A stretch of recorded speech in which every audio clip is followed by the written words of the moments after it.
Assalamu alaikum wa rahmatullahi wa barakatuh. Welcome to today's podcast. This is a space where we explore the profound questions that begin to form in our minds as we grow. Questions about who we are, our purpose, and what truly defines us. I'm your host, Rahul, and as a Muslim, I believe these questions are deeply connected to both our spiritual journey and our intellectual growth. Today, I am blessed to have two amazing guests with me who will help us explore these topics from different perspectives.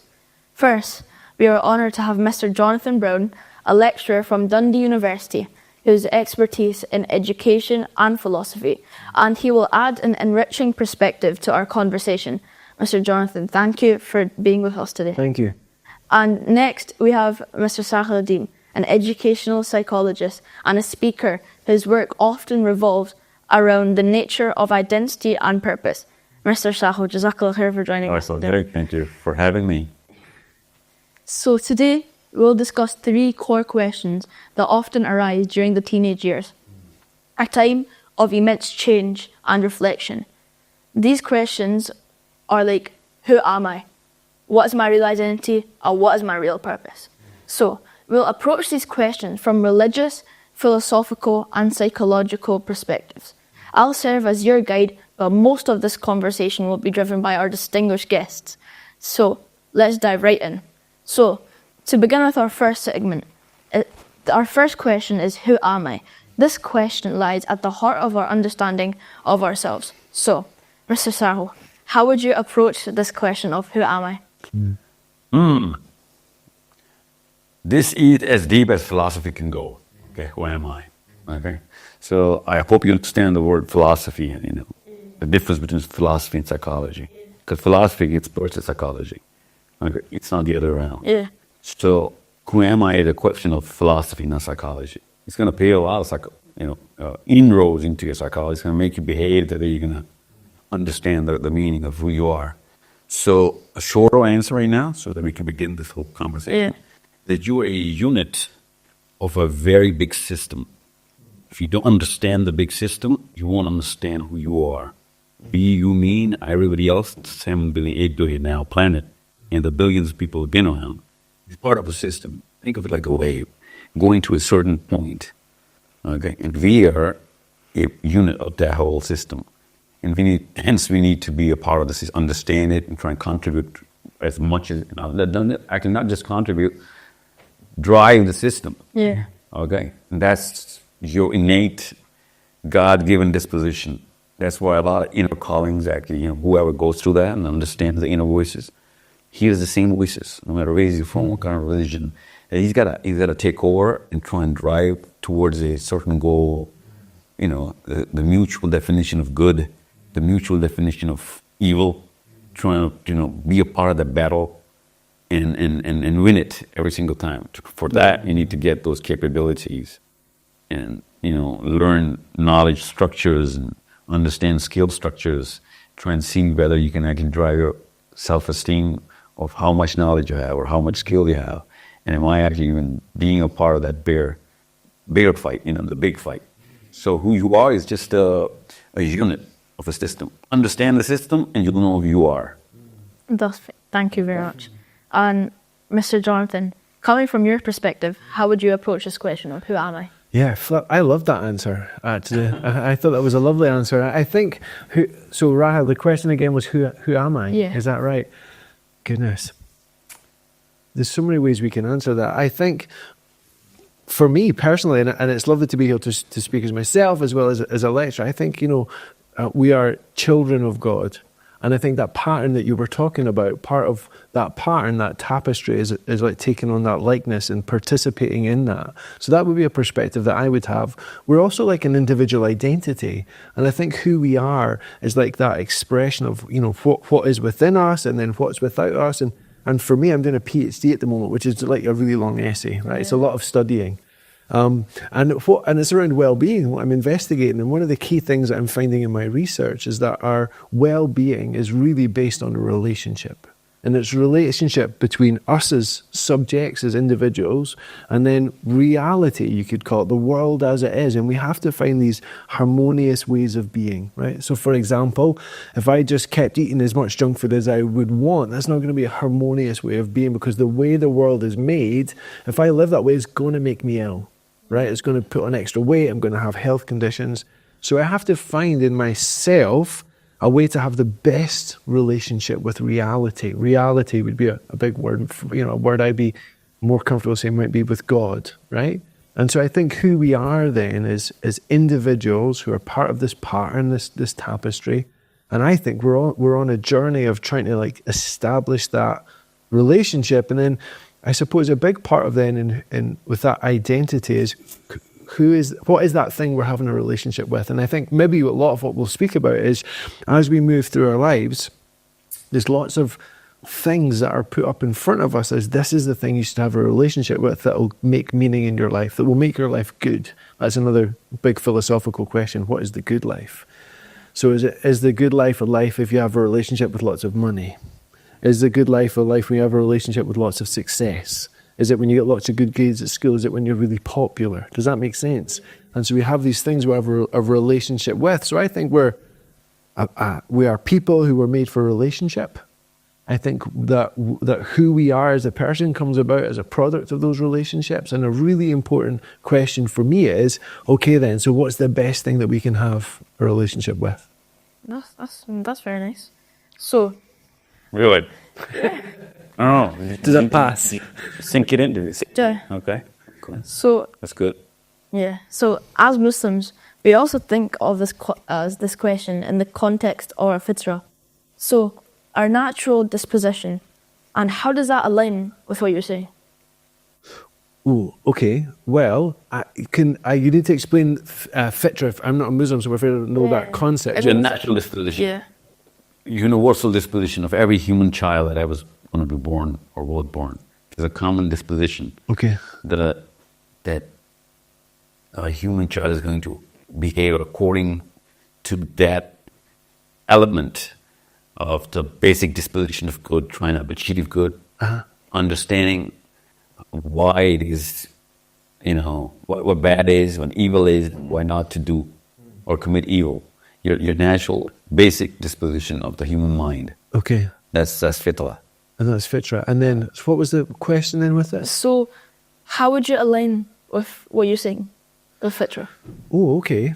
So, well, we've got an education psychologist here. That gyroscope of morality is actually sitting on that disposition, right? Yeah. And it's so common in every human being. Yeah. It has to teach morality to any religion or creed or a culture. They all have it. Ethic emerges, yes. Yeah, it emerges from that gyroscope. It's just revolving, to and fro, good and evil, yin yang, going on. Yes. But to naturally be repulsed by evil and to naturally get attracted towards good is the fitrah. Oh, so it's that guide, it's like a navigation thing. Yeah, that gyroscope, thing. yeah. Interesting.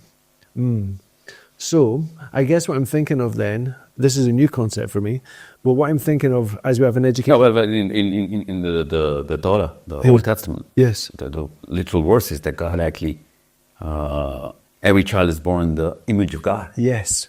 That image of God is the fitrah. Okay, that like... Genesis, yeah. Oh, okay. Oh, that's really interesting. That's actually Matthew's as well. And also the Quran, the same verse. Oh, is that right, really? Yeah. And so, but the word here is fitra, and that means like the inclination, the image of God. Yeah. Well, so then I think, so here's an interesting one for you. Well, I was actually just speaking to your mum about this. We talk about having a purpose or aim in our life, right? And when we look at the word for sin in the Bible, we can have in our culture nowadays, we can think of sin as a wagging finger. Like all those naughty things you shouldn't do. Okay, and we just think it's a set of rules. But when it was originally written, the word that was used came from archery. And it actually was about aim. So it meant to miss the mark, to aim poorly. And so I think when we think about sin like that, then there's things that when we aim for them, when we aim poorly, they don't do well by us. So, for example, I would often joke, do you know what cryptocurrency is? Like Bitcoin and everything. Yeah. So I joke with my wife that I could make an aim for my life being a crypto billionaire, and I could take all of our money and I could gamble it on cryptocurrency. That might not be the best thing to aim at in my life, but there's other things that in our lives that when we aim for them, it pulls us together. Right? I wonder if that's like this concept then. But at my university, like your mum did, folk will give up a career and they'll come and do a new career and they'll make a new aim. They'll have something else they're making their goal because they think pursuing this thing is going to pull us together.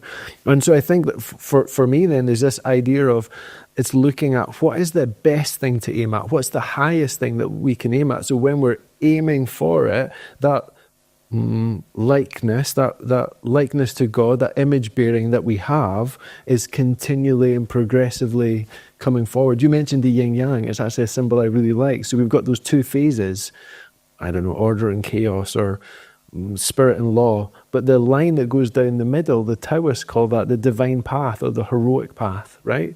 And I think that's because as people, when we move through our life, we need to be constantly sensing between what's needed here. Do I need to give like grace and flexibility? Do I need to have more structure and rules in my life? And I think as we follow that, that takes us on this journey of self where hopefully we're becoming more like the image I think that we were set to bear. That was quite a wandering answer. I'm not sure if that answered your question. That's fine. Yeah. So now we're gonna move on to our next segment. It's called "What is my real purpose?" So that's a question that, as a Muslim, I know that Allah says in the Quran, "I did not create the jinn and mankind except to worship me." So, Mr. Sahil, how does psychology guide us in aligning our purpose with this higher calling?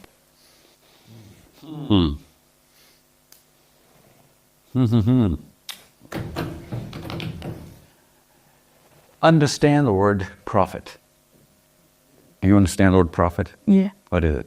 Messenger. No. See, break it down. What is a prophecy? Like the story of a prophet. No, that's not. Prophecy is, an event in the future, and you can tell right now. It's called a prophecy.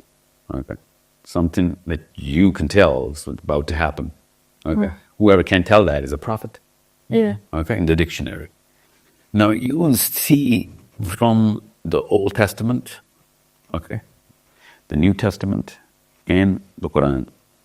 You see a list of prophets, and understand. Okay, I'm trying to build up the very reason for purpose first, so that you can understand how important this word is.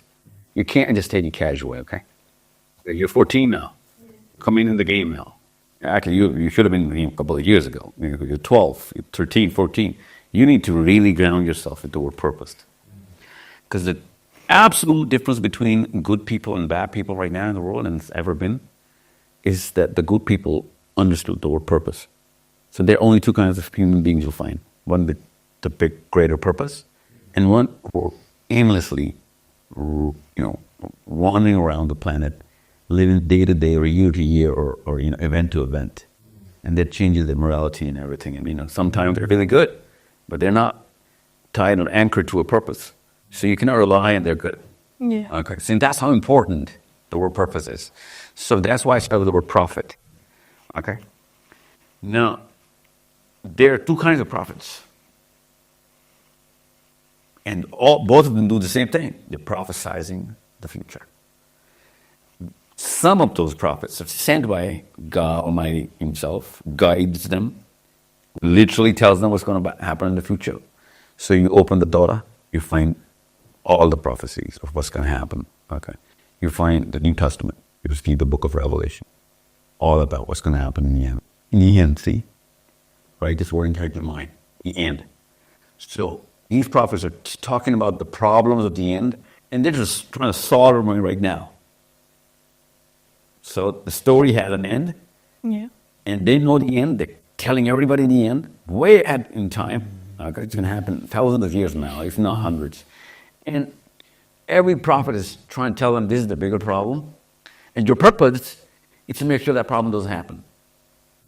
Okay, purpose, and they're trying to build, parenting models, making knowledge go through every woman and man so that their children will bear that knowledge, trying to equip themselves, not let that thing happen. And they're good prophecies as well, okay? So they're trying to make sure that they do happen, and there's evil that's about to happen. They make sure that, kids are prepared, women are prepared, girls are prepared, boys are prepared. Now that's one kind of prophets. From Adam alayhi salam, from Adam to Muhammad bin Abdullah sallallahu alayhi wa sallam. Yeah. All of these prophets did the exact same thing.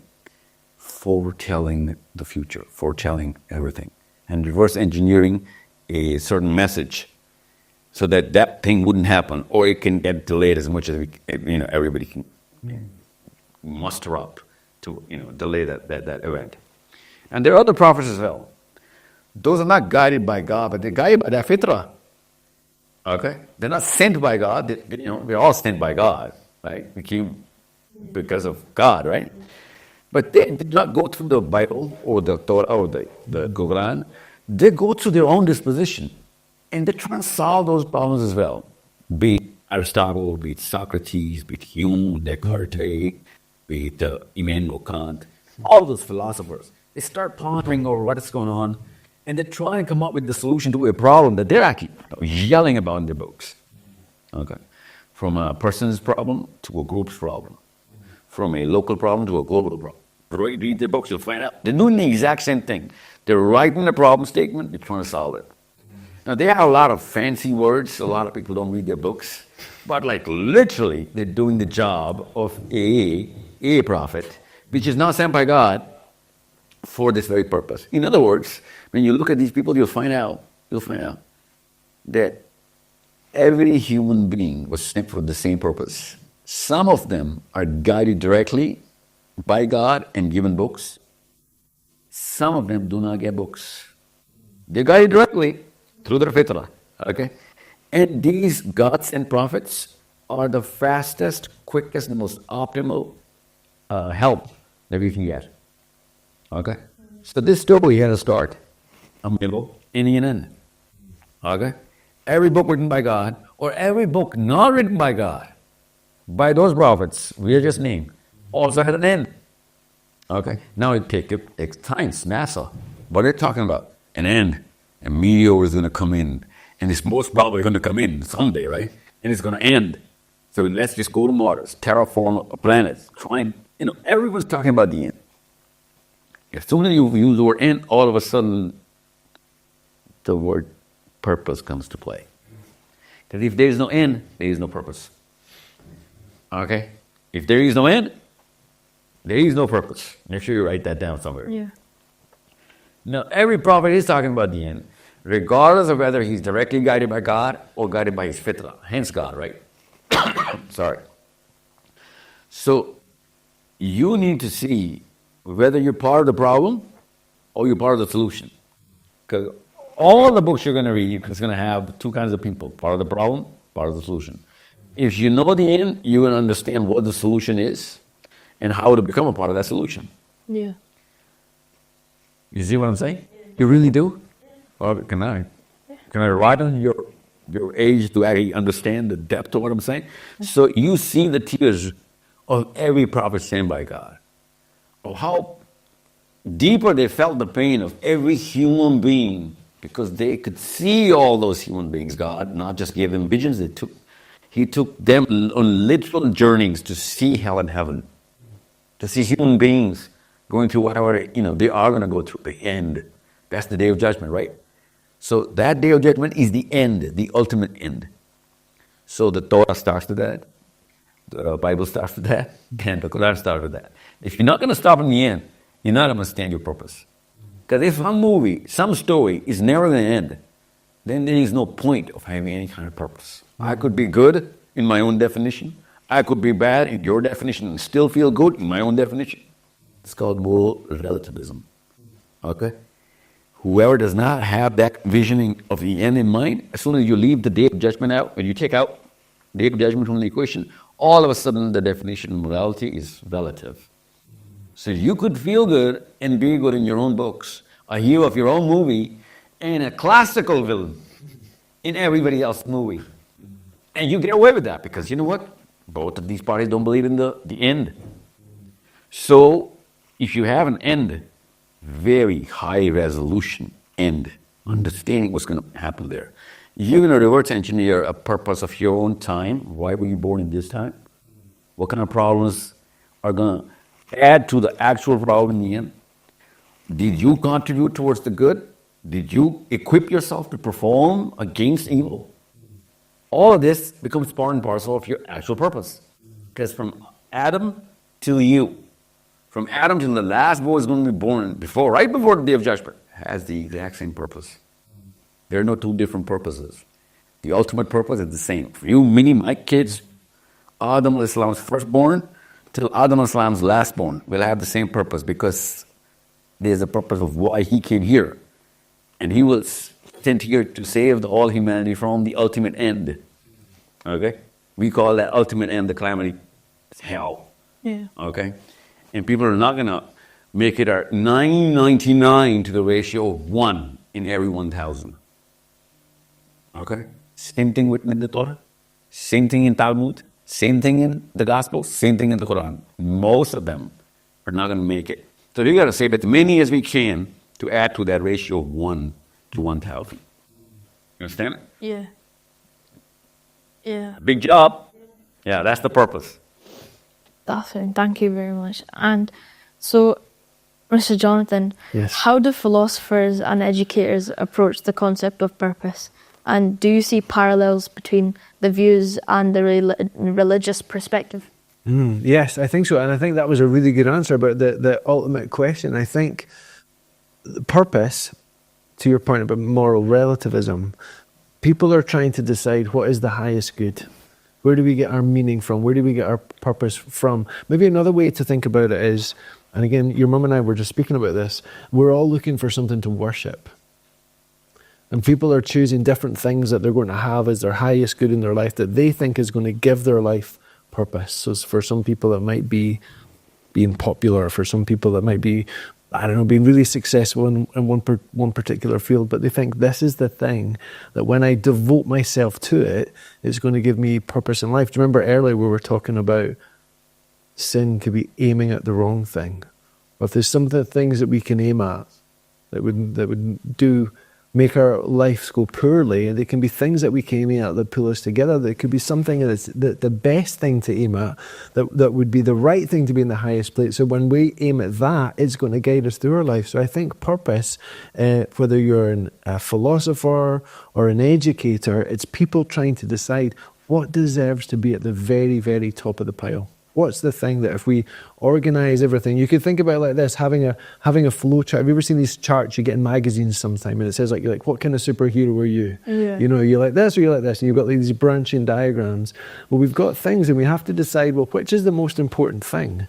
And we can move that all the way up till we get to the top. Then from the top, that cascades down, and that helps us find our purpose. So I think in education and philosophy, I'm reading a lot of philosophy right now. I'm thinking about well-being, and people are trying to decide what belongs up there. And I think at the moment, what we're having in our world at the moment is people are seeming to think that they can just decide, and then the world will fit around their ideas. So let me give you an example.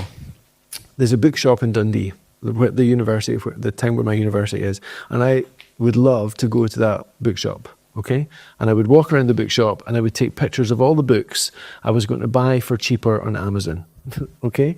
Now, I can't live in a world where there's bookshops if I don't buy my books there.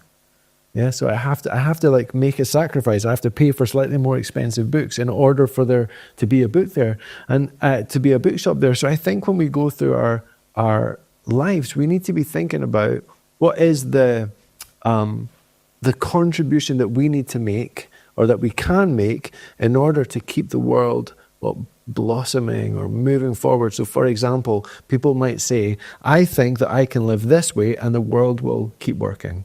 But if I say, I think I can just go to bookshops but buy books cheaply on Amazon, the world won't work that way. The bookshops will just stop existing. So what we've kind of lost, I think, within ourselves is that there is a relationship between us and the world, and we can't say to the world, you're going to be this way. I can eat whatever food I want and my body will still be healthy.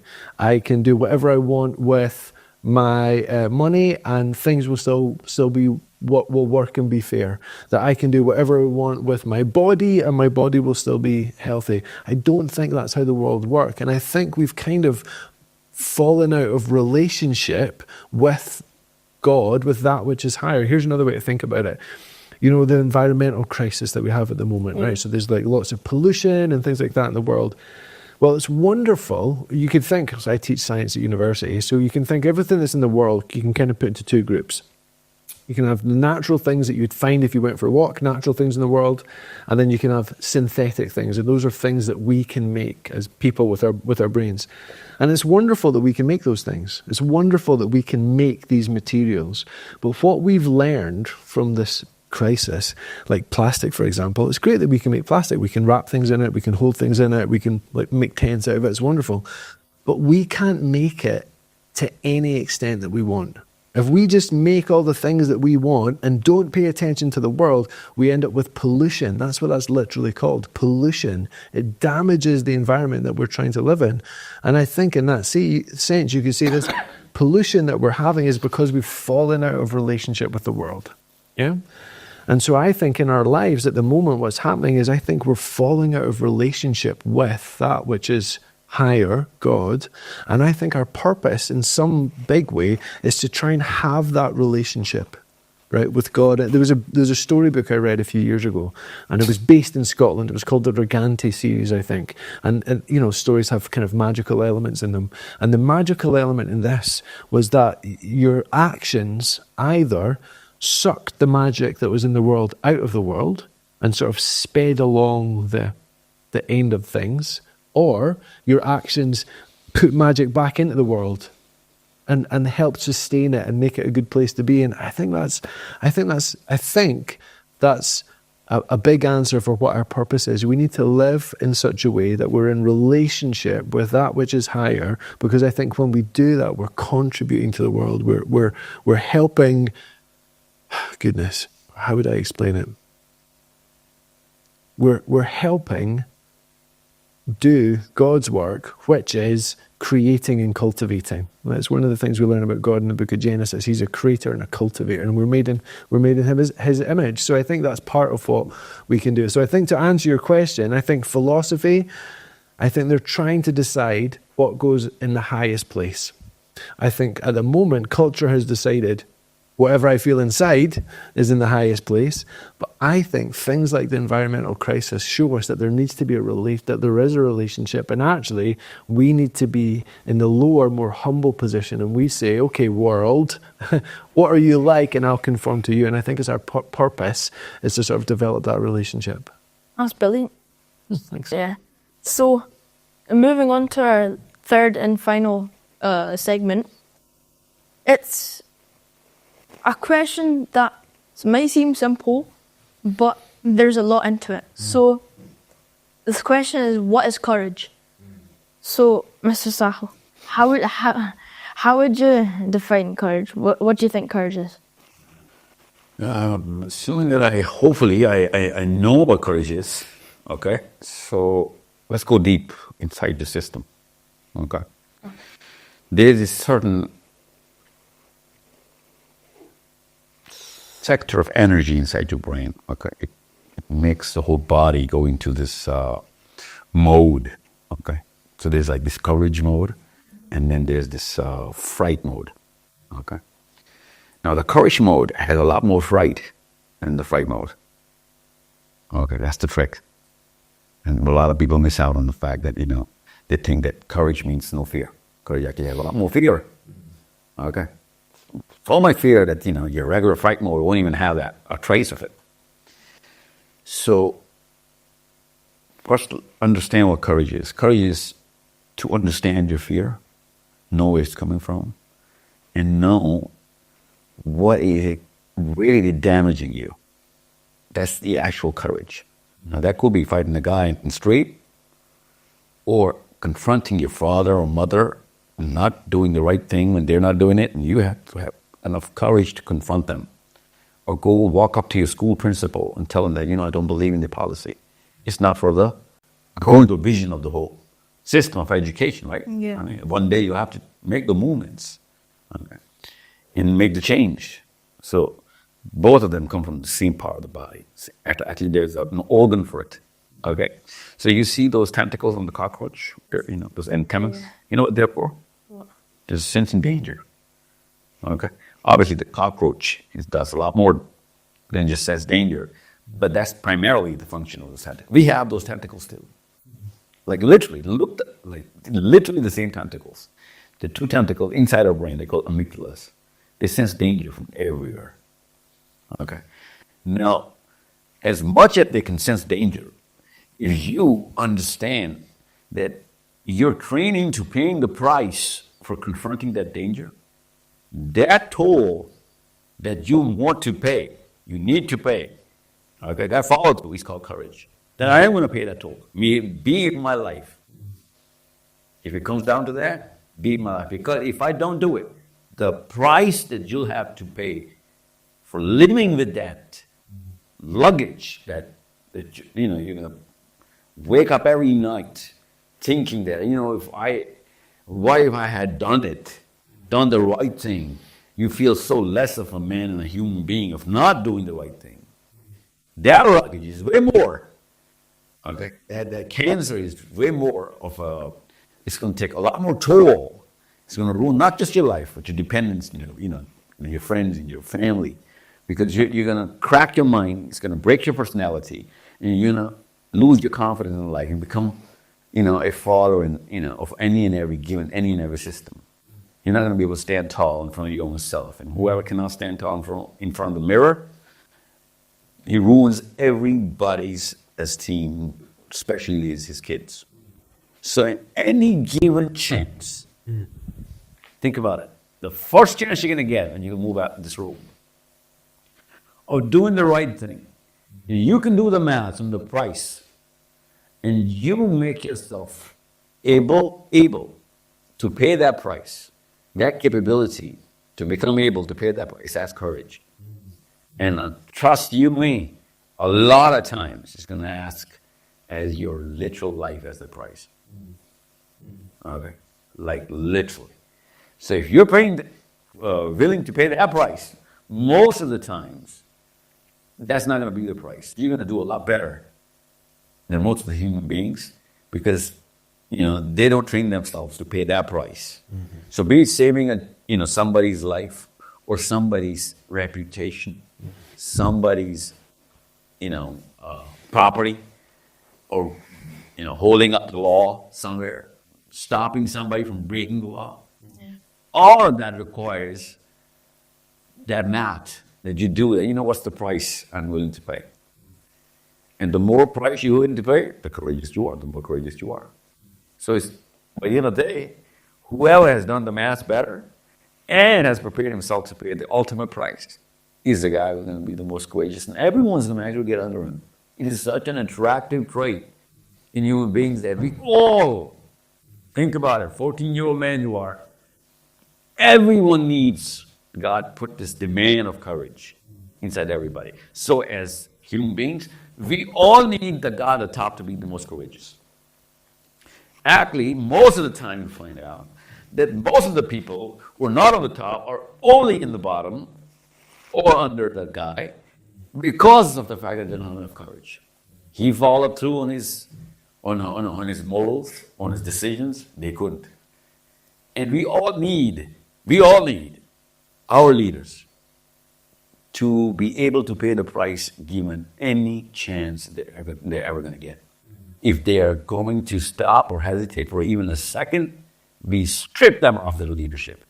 That is such a crystal clear, litmus test of a human being, whether he's developed or not as a leader. And you need to be a leader as a father, as a husband, as a teacher, as a man walking on the street. You need to be in a position to put your life on the stake for any and every human being in any and every situation where where anything's going to be at stake. You're the first man to the ball. First man. Okay. Yeah. So there are going to be a lot of people who will be thinking about, okay, and they've done the maths. But they'll hesitate for a second there. But the one guy is going to be the first drop of the rain. And even if everybody follows, it's not going to amount to the courage of that one guy who was the first drop of the rain. Okay? So you need me to be courageous if your little sister is in danger, and you don't need me to just keep staring, start calling the police, and whatever. You need me to jump. That's so deep. It's so real. You need me to be the first man to jump and save your sister, to save her from the bus. Okay? Or any kind of trouble. Even though I'm not related to you, you need every human being to save your sister and your little ones. Right? So courage is a natural demand. It's not a luxury. You're not a human being if you don't have courage. But most of the people will never have it. Because they do the math wrong. They try and save themselves and the price of everybody else's. Like literally, they can let people die in front of them and save their one life, and thousands will die, and they won't do anything. See the kind of math human beings do? See how powerful this selfishness is? Understand how powerful that is. No, understand it. Think of your sister. Imagine her being in trouble. Your sister is 6, 7. Think of it. I know there's no doubt that you love her, right? Now think of her being in a trouble where she could lose her life. And now think of how low that human being is who would not sacrifice his for her. Yeah? Yeah. So weird, isn't it? People who are not even related by blood, they have to give up their life for people, strangers, total strangers, jump to save up somebody, even though they don't know how to swim, but they just can't see the other person in trouble. You know what I'm saying? How come we absolutely love, we absolutely demand that sacrifice from random strangers, man? How come? Think about it, okay? Spend the rest of your life thinking about it. That you demand total strangers to jump in the water, the deep side of the pool, to save your sister. Okay? Yeah. That is the bond between all human beings. Yeah. Yeah, we're supposed to do it even for animals. You know that, right? Yeah. Even for animals, we're supposed to do that. A human being is a way higher, commodity.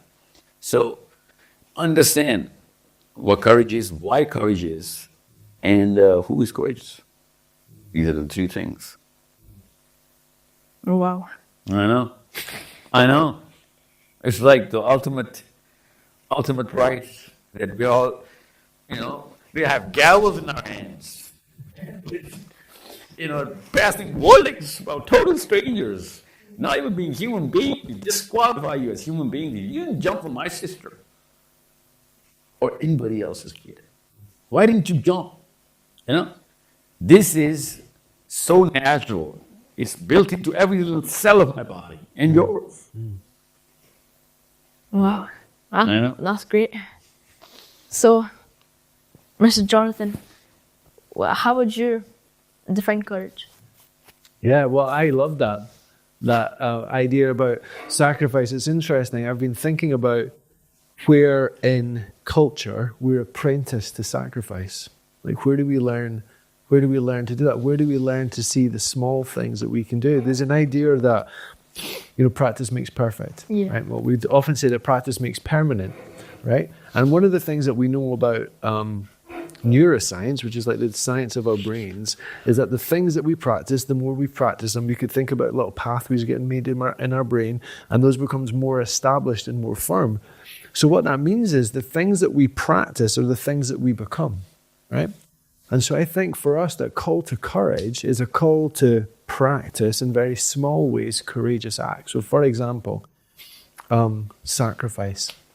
We want to be able to sacrifice and do something heroic, like rescue your sister. But one of the places I think that comes from is small sacrifices daily. It's like building a muscle. So let's give you an example from my family, okay? I would say this to one of my sons all the time, who will remain nameless, but he knows which one he is, okay? When he finishes his bit of toast and he leaves his plate on the table and he doesn't go and put it in the dishwasher, do you know what he's doing? Waiting for someone else to pay the price. Waiting for someone else to sacrifice their time to clean the dish. See what I mean? Yeah. And I say to my son, if you want to be able to be courageous, to offer big sacrifices later, you actually need to value the small things that you can do now. So be a person that looks for the small difference that you can make and don't look down on that. So get accustomed to saying, let me take care of that. Let me do that. We started off by saying we're part of this big pattern. And I think part of the pattern that we're part of is that we're cultivators and creators, that we're made to care for and to tend and to look after so that things grow and flourish. I was out for a walk the other day and I was praying and I was praying about this and that, different things, and I walked past some rubbish on my street and I saw it and I thought, I don't want to touch that, and I kept walking and I felt God say to me, if you won't pick it up and make it better, who will pick it up and make it better? This is such a small thing. It was a dirty crisp packet, and you know, I was 10 meters away before I eventually thought, I'm going to turn around and pick that up. But at that point, there was someone walking behind me. And now I thought, this person's going to think I'm weird because I walked 10 meters past the crisp packet that clearly wasn't mine and then walked back and picked it up. But I felt the challenge was, don't think you'll magically have the courage to make big changes in the world if you can't make small changes in the world. And do you know what? There's a wonderful word. You know the word responsibility? Yeah. There's a famous writer and he took that word and he split it into two parts. Responsibility, our ability to choose our response. And that's something that we all have. We all have an ability to choose our response. And so the other place I think courage comes from is from thinking. So my son, when I say to him, buddy, you're just giving this job to someone else. You could pay the price and get this job done. Why are you not doing it? It's often just because he's not thinking. And actually, part of what we need to do to cultivate courage is we need to have habits in our lives where we think about the kind of people that we want to be. So there's some interesting studies about people live up to their values when they remember them. So you've got to think, why in different faith traditions do we have things that we wear or look at or do every day? It's like reminding of ourselves, who is it I want to be again? What is it I want to stand for? One of the best things that my wife does in my life is that she reminds me of who I want to be, because actually she's very good at being the same person. So we're talking about courage. There's another important word we can talk about, and it's integrity, right? And integrity comes from, well, you know, in high school maths, we've got whole numbers, they're called integers, and then we've got fractional numbers, and we've got decimal numbers, and those are numbers that have been broken into parts.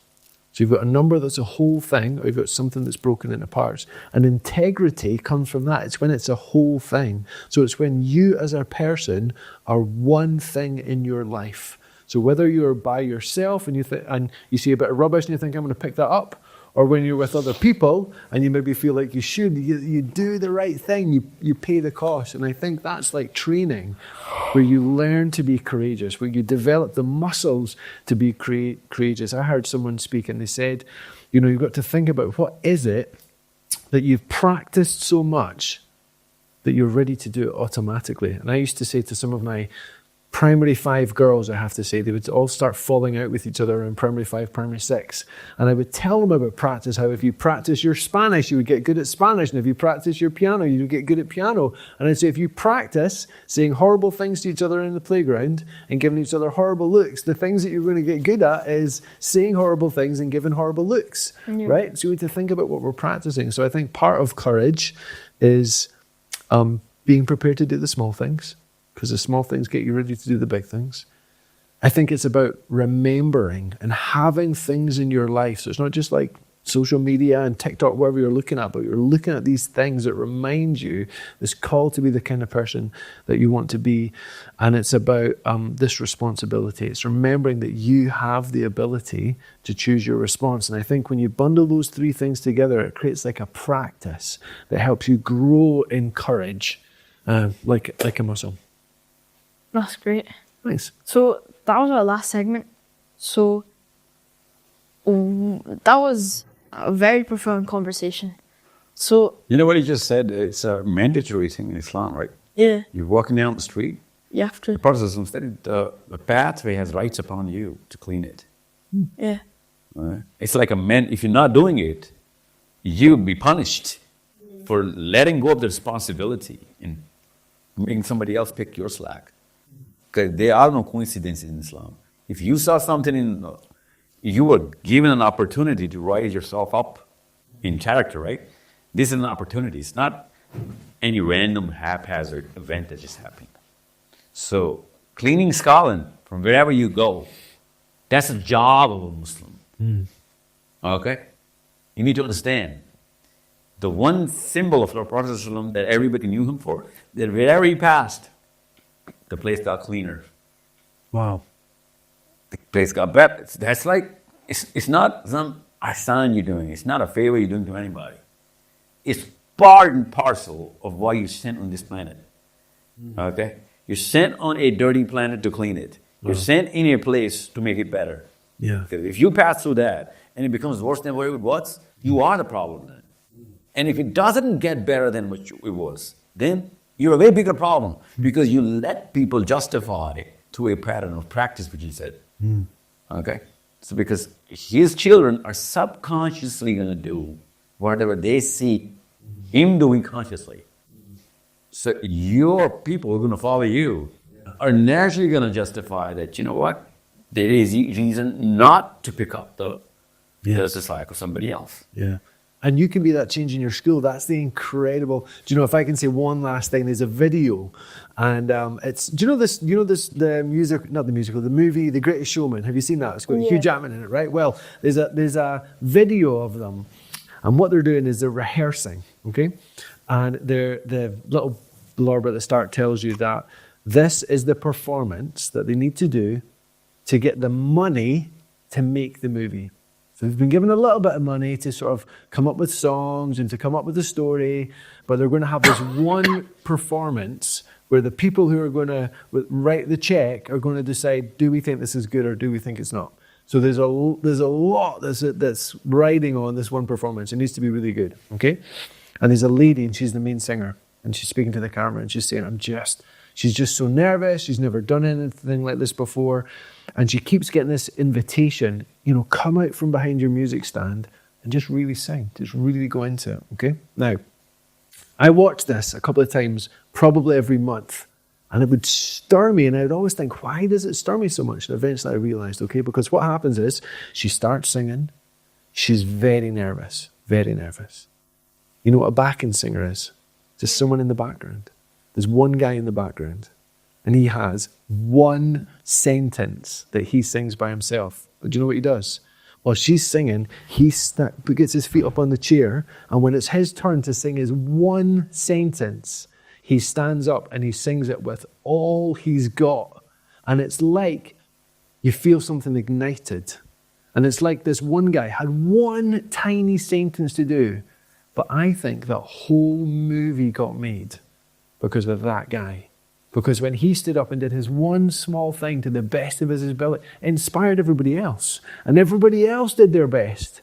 And so I think when you're in your school or in your house or out and about in your life, we shouldn't look down on these small things that we can do. Because like you're saying, you're slowly making the world better. And other people see that and think, goodness, I would like to be a kind of person who make things better. I like who I am when I'm with you. I like how I feel when I'm with you. And I think it's a wonderful thing to offer. That's great. So, think about it. No, think about you in school. Think about people around you in school. Think about added their colors around you, and they're going through you to people's bodies, and you're sinking them into your colors. Think about it. Unless you imagine that picture, you're not going to have a strong enough effect on people. Okay. Right now, there's some colors coming up with you and going inside me. The way you look at me, the way you're. Imagine if you're doing something. Look at the intensity, man. Experience the intensity of the flavor. So if you're doing something, you pick it up, you're cleaning up a schoolyard.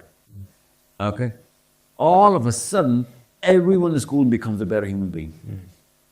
Because it's called a proof of concept. Okay? You're not just seeding that concept in, you're actually making them do it. And they'll be doing it, first they'll be doing it in hiding, in privacy. And then they'll start to muster up the courage to do it in public. Because, you just stayed in front of them. Okay? So you need to break the shyness of people doing the right thing. Yeah. And somebody the first man who does it, breaks the shadows. Yep. All of a sudden people want to say, that's the least we have to do now. The standards go up. Okay? So if you're not the first man through the wall, all right, you did so much damage that you stopped them from becoming the first man of the wall as well. Okay? Because then you give them one more excuse not to do good. So it's a double-edged sword. If you're not going to do good, you actually do bad. Okay? So take the initiative. Make sure you are the initiative. Make sure you are the first drafter. Make sure you're the first to draw the rein. If you're not, do not blame anyone else for being timid, and you needed him to show courage. Do not blame. If you're not the first to draw the rein every single time, you have no right to blame anyone else for not doing the right thing. Okay? Yeah. You know, it's not just an honor. It's a basic need. Awesome. That's... And you know what? I'm going to meet you next. Maybe never. So I'm trying to do whatever I'm sharing now. Okay? And because of you, I'm telling you, every 14-year-old is replicating this thought process. Whoever's going to watch this video. It is that beautiful. They're all a single organism around the planet. Whatever change you make starts, it's like a guitar string. You pluck here, notes starts playing there. Okay? Yeah. So, I want to thank both of you for joining us today and giving us sensational answers to these questions. So, I hope these answers will be a starting point for people to create their own journeys and, carry on. They're already in the journey, paving the journey. Yeah. Paving, grounding themselves stronger. Okay?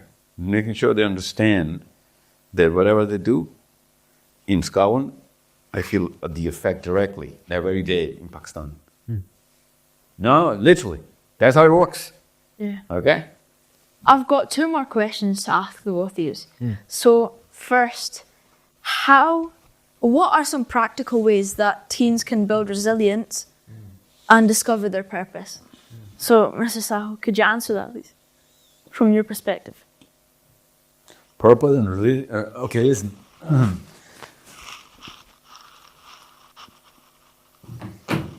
Purpose. If you do not have the purpose or a strong enough purpose, okay, it is never going to let you build resilience. Resilience is anchored into some sort of an objective that you want to achieve. And you can get some resilience because of, your force of habit or the kind of culture you're coming from. But it is not going to come to a level where you are going to come to the best of yourself. Okay? So every single cell has a certain potential. All these cells combine for a certain objective. Okay? So in a man's journey, in a human life cycle, you need to have a very strong anchor. And let's just say, if you were training for the Scottish Marathon, if there is such a thing, okay, you would have to work out for a certain number of hours every day. And you go through a lot of trouble from zero to getting to a good marathon runner. Focus on what I'm saying, okay? So you have to spend a couple of hours a day. And you just see a lot of people doing it 4 hours a day. You're like, maybe I'm going to come in the top 10 or make the first draft of 5% or whatever. But then all of a sudden news breaks out that, the top, this is, the Olympics that you're supposed to be trained for. All of a sudden, the objective, the purpose changes, and the number of hours from 2 becomes 24. Your diet routine changes from whatever you can casually eat, but now you cannot make a single mistake. Hell, you have to look at every single type of protein going into you because they'll be testing you for it. And also the standards change. Okay? So your number of hours will become number of weeks, number of months before the Olympics. So if you have a bigger purpose, that purpose trains you into a higher level of resilience. And if you do not have a big enough purpose, your body is designed against resilience, okay? Every human being would rather be a bomb, okay? It is our purposes that are driving us out of our homes, our beds to begin with, and then out of our homes to do whatever we can to get enough, back home so that we can deliver. So if you have a very bigger purpose, let's just say take over the world. Take over not just the world. Understand, go up to the universe and make people understand what's going on in the universe, all of a sudden your demands of resilience are through the roof. So if you do not take up your school right now, you do not take up scholarship, you do not take up the planet, you are actually working against resilience. So if, let's just say I give you a target of, you got to top every subject, ace every subject in school. I've capped your resilience. Okay.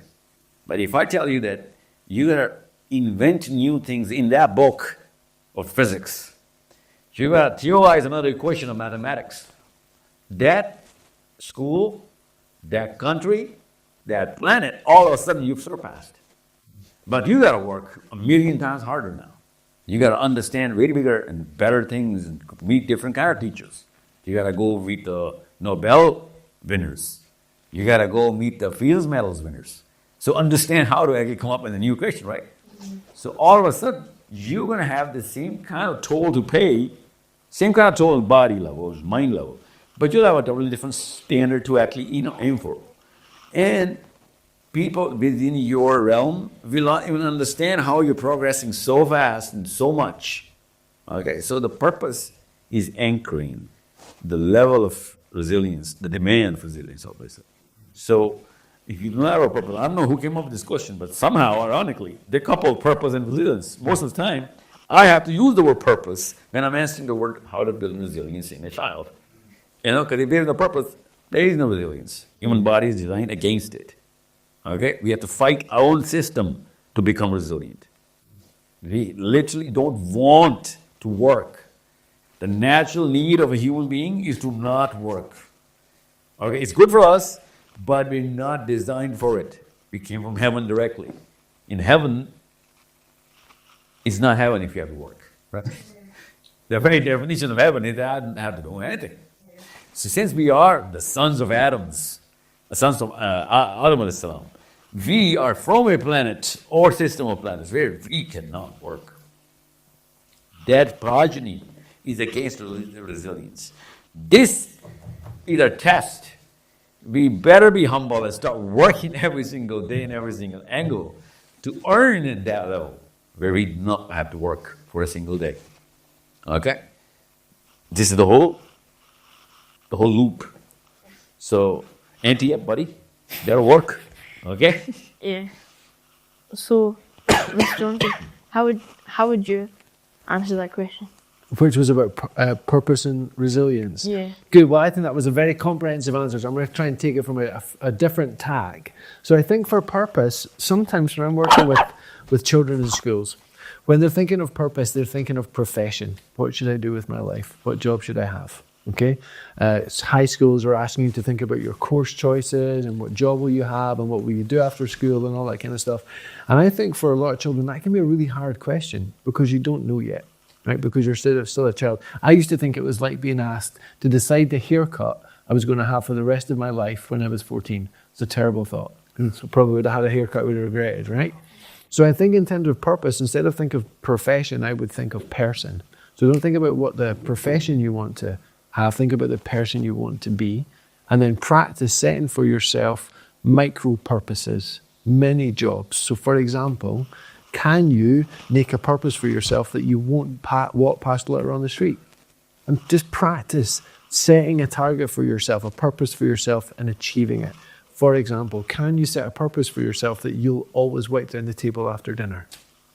Or that you'll always empty the dishwasher. When the dishwasher door opens because the dishwasher's finished washing the dishes, right? And my boys sometimes will walk past and just nudge it with their bum so it closes again as if they haven't seen it. So they can set a small purpose for themselves. I'm going to make it my purpose that if I notice the dishwasher's finished cleaning, I'm going to empty it and put it away. Because you know what then happens? You get better at aiming at things. You get better at making a purpose and then achieving it. So I think that's one thing that you can do. Don't think profession at this time of your life. That's going to be too difficult. Some people know what job they want to have.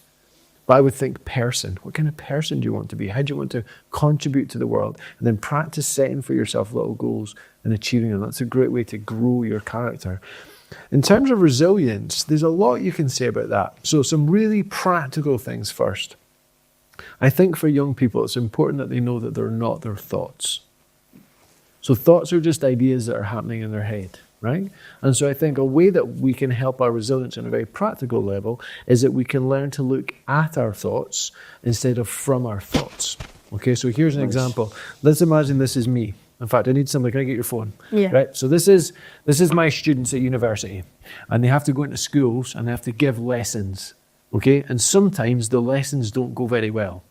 So my students have a thought. Your phone's the thought, and the thought is, "Oh my goodness, that went terribly. Maybe I'll never make it as a teacher." Now, if they're looking out from the thought, if they're just accepting the thought's true, if they just look at the thought, they're probably going to feel really tired. They're probably going to feel really low. They're probably not going to feel very excited or motivated. Their brains will literally get dumber. They won't be very creative. They won't think of ideas of making the lesson better. So if they look from the thought, chances are they're going to get worse as a teacher. But here's what they can do. Instead of looking from the thought, they can look at the thought. They can just look at the thought, and the thought is, "Oh my goodness, that didn't go really well. Maybe I won't be a good teacher." And when they look at the thought, they can think things like, "Do I believe this thought?" And they might think, "Well, no, because I've seen my teacher and she did a few bad lessons, and actually I can tell you what went wrong and I could fix it tomorrow." Do you see? So sometimes a really practical thing that we can do to help our resilience on a practical level, instead of looking from the thought, learn to notice, "Oh my goodness, I'm just thinking a thought." So you can look at the thought. What do I think about this thought? Is this thought helpful? Is it true? Is it accurate? So that's a really practical way that we can develop our resilience. I think another thing about resilience is that it's interesting. I have a slightly different perspective, and actually, in some ways, there's a concept that's beyond resilience now, and it's called anti-fragility. Right? So this is an interesting concept. So if I broke my arm and I had a stookie on, like a big plaster, when it first came on, it would fit my arm, right? But after 6 weeks, there'd be a gap there. Do you know why that is?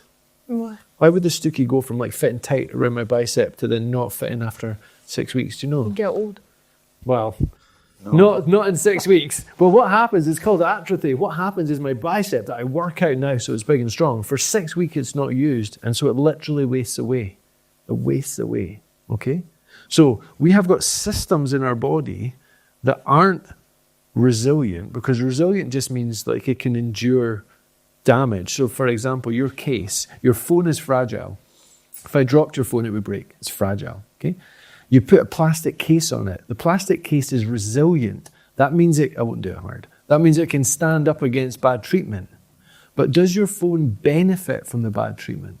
Does it get better in any way because it gets bumped and bashed? No. But listen, my arms, my muscles, when I work them, they don't just endure the challenge, they actually benefit from them, they grow. My brain, if I work it hard, my brain actually benefits from that and it grows. My bones get denser and thicker, my cardiovascular system, even my immune system. So my body is not actually resilient, it's actually anti-fragile. My body as a person benefits from appropriate challenge. So this is something to think about when we're talking about resilience, is actually we are strong. Right? There's a strength in us. And sometimes we think, I don't want to do this. I can't do this. But when we find ourselves engaging in doing it, we develop muscles and abilities we didn't know we had. So that's one thing. And this other thing is, resilience sometimes can be an unhelpful idea. Because there's some things that we shouldn't endure. There's some things we should actually challenge. So say, for example, there was something going on in your class. There was some unkind behavior. It wouldn't be good just to be resilient and hunker down and endure that. Sometimes you need to just say, that's not right. That's not okay. I shouldn't have to endure this. It should be challenged. So I think in terms of purpose then, to kind of pull that together, that was a great answer about the big purpose. I think on a really small level, sometimes for children of your age or young people of your age, purpose can go to profession. That can be a difficult question. So I would say instead of thinking profession, think person, and then set yourself micro targets. You want to aim micro purposes, because then you get better at setting and achieving purposes. And then in terms of resilience, I've got those two ideas for you. The first is, thoughts are just ideas that are happening in your head. So instead of looking from the thought, look at the thought. And then remember that actually resilience is something that we were made for, we benefit from. All the systems in our body benefit from appropriate challenge. But some challenges are not appropriate, and sometimes you actually need to just say, that's not right. I shouldn't have to endure this or be resilient in this. Sometimes you just say, that's not okay. That's great. Okay, sorry for banging your spoon. It's fine. So, our next question is, what are some of the biggest challenges facing Gen Z, and how can we overcome them? So, Ms. Sahil, would you like to give your answer for that? Gen Z. You know what Gen Z is? Yeah. What's a Gen Z? Like someone who's born from like 2010 or 9. What's that? As Gen Z. So,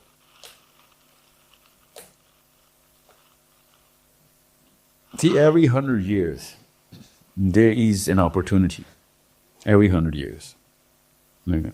And I'll tell you why it took 100 years. Because an average lifespan of a human being is about 78, 80. Okay. Give and take. Every 100 years, it is a single generation that's going to achieve a certain age. They're going to have that career at their, epitome.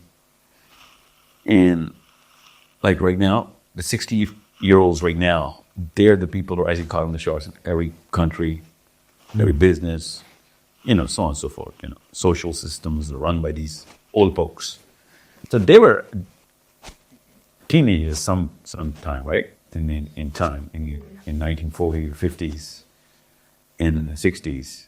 These are the people who are really coming about. Whatever the world is going through is either being controlled by them, or whatever is happening is done by them, okay? So Gen Z right now is going to be effective in, let's just say, 2050. Okay? They'll be at the peak of their whatever power they can possibly achieve. Because old folks right now, they've died out. Okay? And Gen Z's, the generation prior to them, will be handing over the world to them. You see the point in time now? Yeah. No, but what I'm going to say right now, imagine the planet Earth in the hand of Gen Z, the 60-year-old Gen Z. Okay? They were 60 in some kind, right? Yes. So, when you say what are the problems that Gen Z is facing right now, you need to understand that they do not know what's going to happen in 2060. The unpredictability of this planet and the opportunity and the threat, or in other words, they're not prophesizing the future in a way that's going to enable them to develop right now. So much so that they've actually made it an honor. It's like honor on things, right?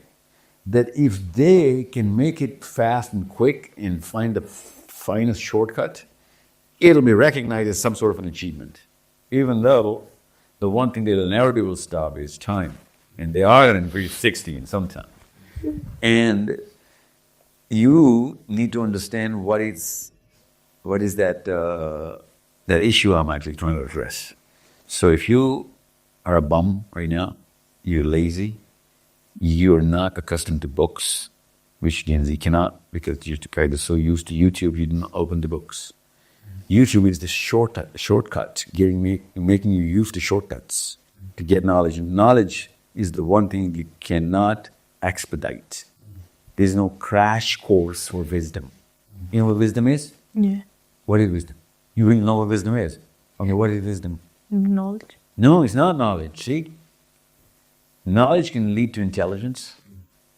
And a guy can be intelligent and not wise at the same time. A guy can be intelligent and not wise. But a guy cannot be wise and not intelligent. You see how big wisdom is? It's a big asset.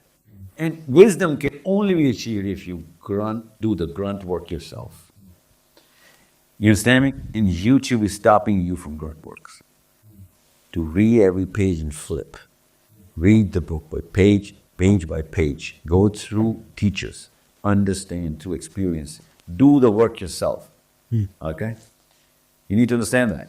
YouTube might give you higher intelligence in the field, but it'll make you It'll not let you be wise in the things that are around that field. So Gen Z probably, God forbid, will be the dumbest generation. Dumbest, because that's the opposite of the wise, right?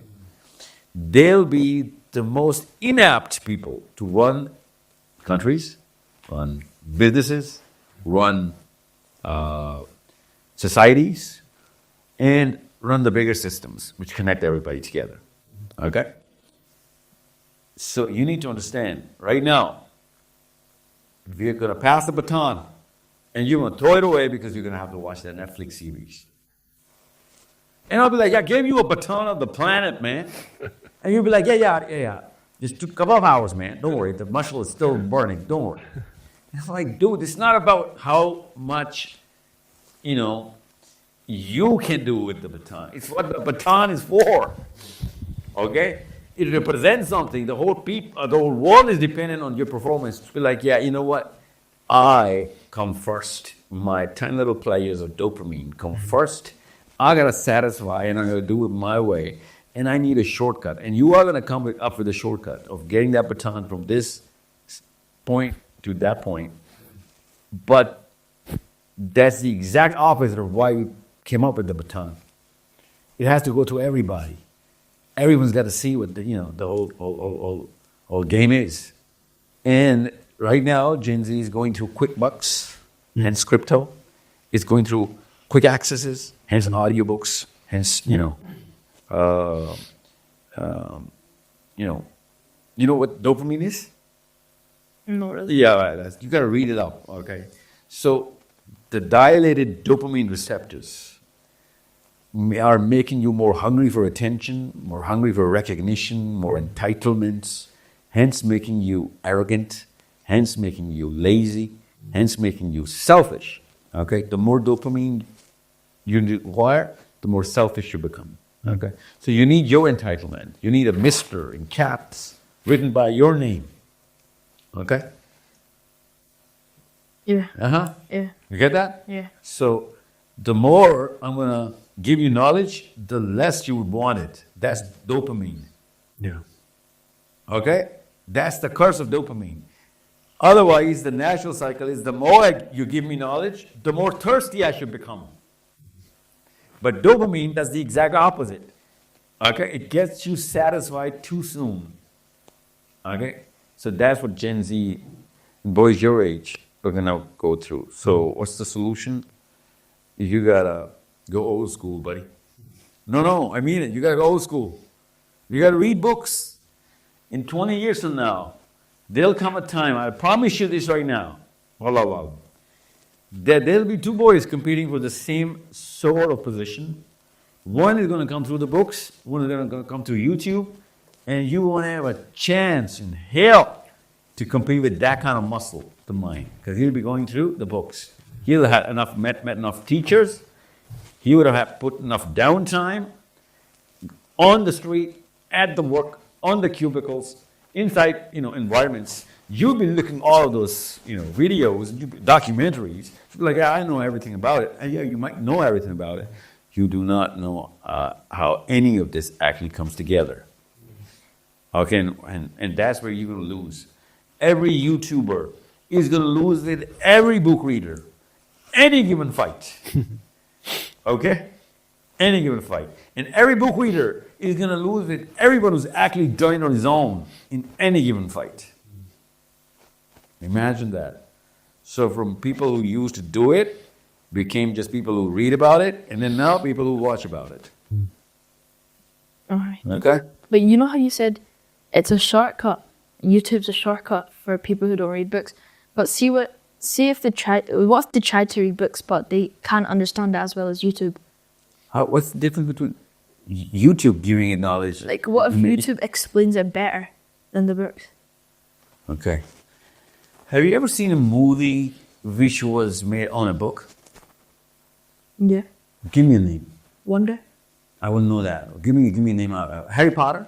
Yeah. Have you seen Harry Potter? No. You haven't seen Harry Potter, the movies? No.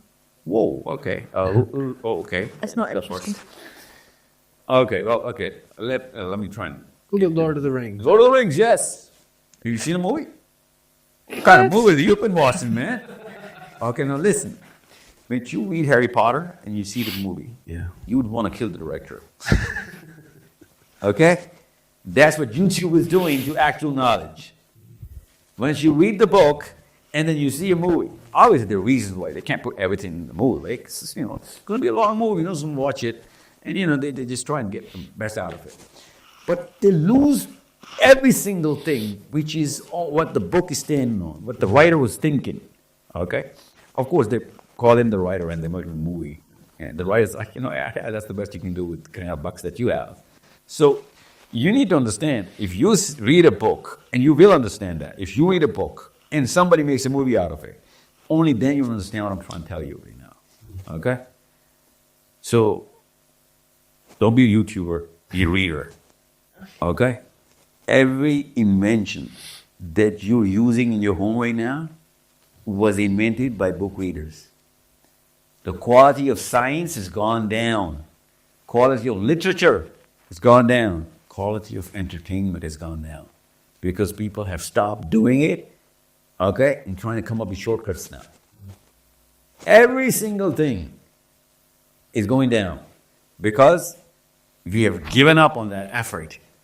Okay? That's what Gen Z's, aiming for.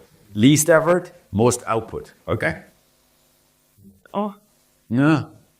Yeah, it's not good to find shortcuts. It's not good. Okay?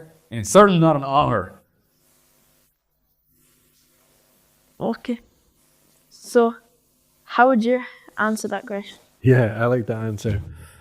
So what do I think is the main challenge that Gen Z faced? Okay, I think there's two. Okay, I think we're going to talk about relationship and we're going to talk about sacrifice. So, do you know what dialogue is? Yeah. It's got two people talking. Yeah. What's a monologue? No? From one person's talking. Okay? So I think one of the problems that Gen Z faces, instead of dialogue, they monologue. So instead of being engaged in a conversation with something else, they're just speaking to themselves. So let me give you an example.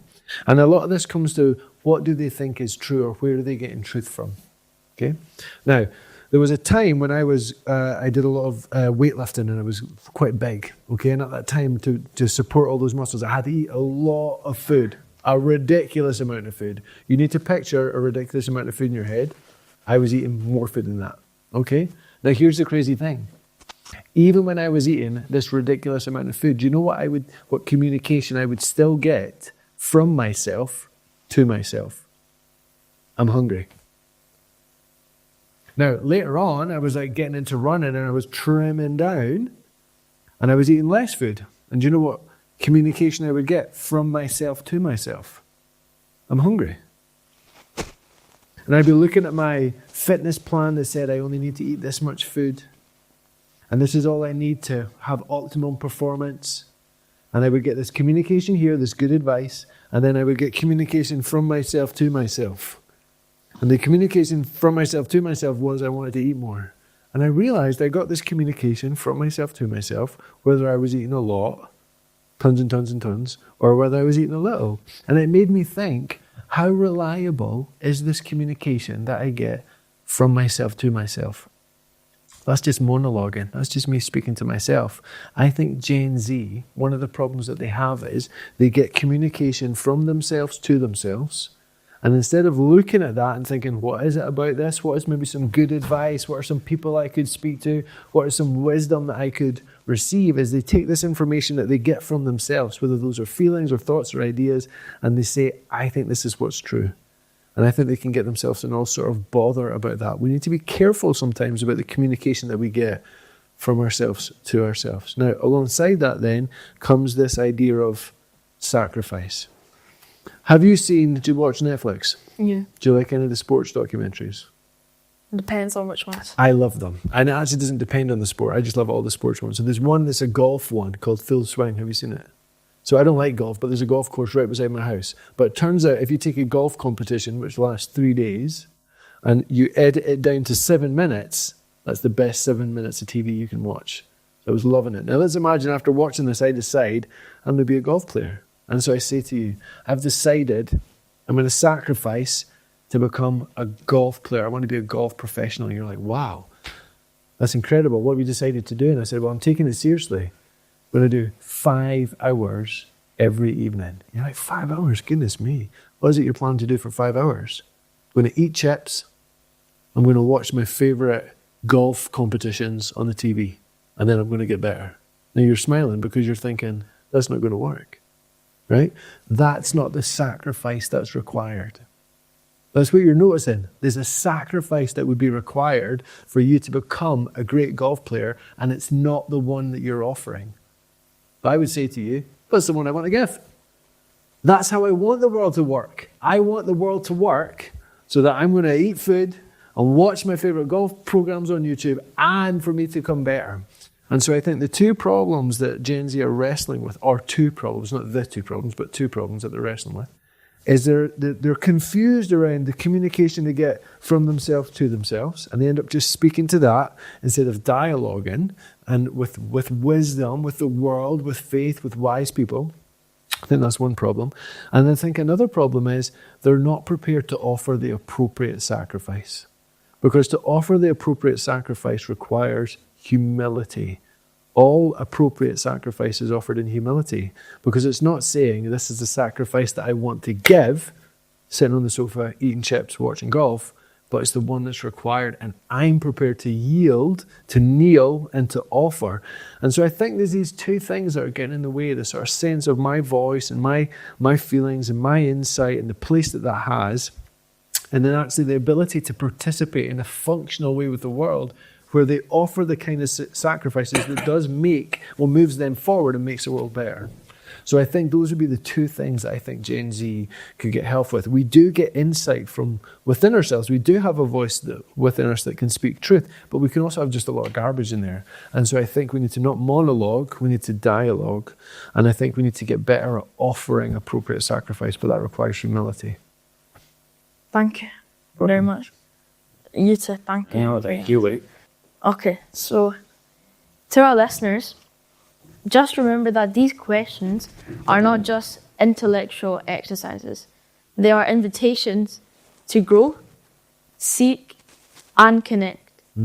So thank you for joining us, and I'll see you next time. Assalamu alaikum wa rahmatullahi wa barakatuh. Alaikum salam.